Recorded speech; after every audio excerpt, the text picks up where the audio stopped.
नाजरीन, आपको अफसोसनाक खबर से आगाह करते चलें, कोटरदाकशन दोवानी मरला में औरतों की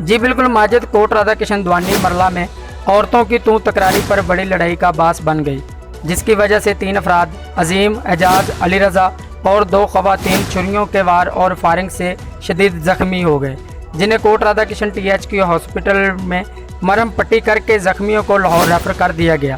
पुलिस ने मौका पर पहुंचकर तफ्तीश शुरू कर दी। कैमरामैन मोहम्मद तालब के साथ सिटी रिपोर्टर